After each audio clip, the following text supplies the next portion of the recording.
ఎందుకో కొంచెం కొత్తగా ఉంది. ఎందుకంటే నాన్నగారు మన మధ్య లేరు, అందువల్లేమో.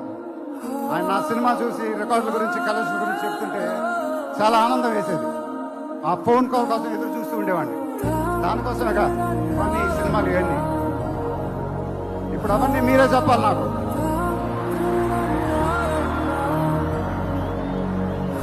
ఇక నుంచి మీరే నాకు అమ్మ,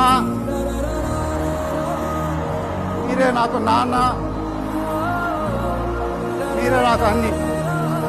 చూపించిన అభిమానం నేను ఎప్పుడు మర్చిపోలేదు.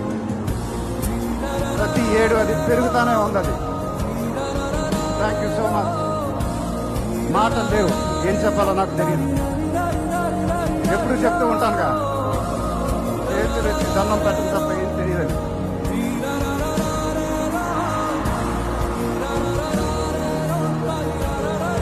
ఎప్పుడు నా గుండెలో ఉంటారు, ఎప్పుడు ఎప్పుడు ఎప్పుడు.